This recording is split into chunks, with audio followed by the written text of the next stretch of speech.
Simon & Schuster presents The Dark That Hides Us by Darcy Theo. Read by Jameson, with the dedication, author's note and acknowledgements read by the author.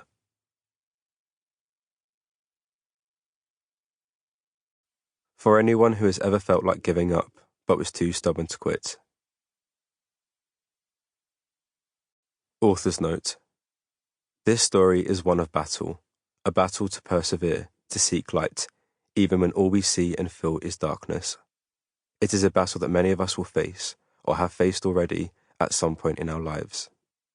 Some of these wars are fought on the surface for all to see, but for the majority, they are waged far beneath the surface.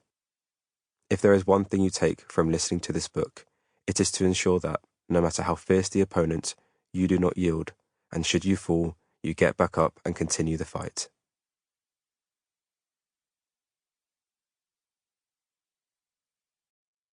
Prologue. 11 years ago.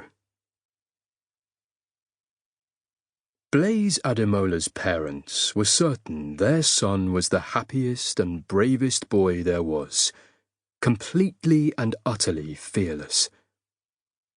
They were wrong. Blaise was petrified of everything. So when he heard a person in his house whose voice he didn't recognize, well after midnight, Blaise flew out of his bed and dashed into the wardrobe.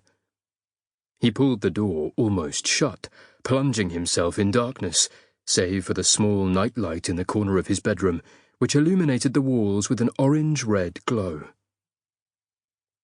Blaise had always been scared of the dark, the only fear his parents didn't attempt to condition out of him. Even in their bedrooms, where they slept separately due to his father's snoring, they themselves left a small light on. It made Blaise feel like he wasn't the only one who felt uneasy in the shadows.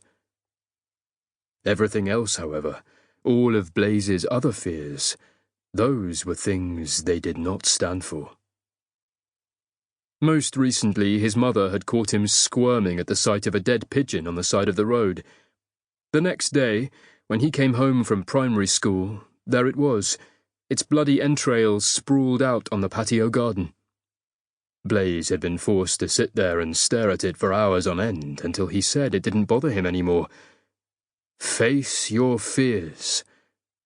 That's what they drilled into him. It seemed like that was the only thing they were concerned with. So long as he ate what they told him to, slept when they instructed, and kept up a rigorous level of daily physical activity, even on the days he was unwell, Blaise's parents took very... Sample complete. Ready to continue?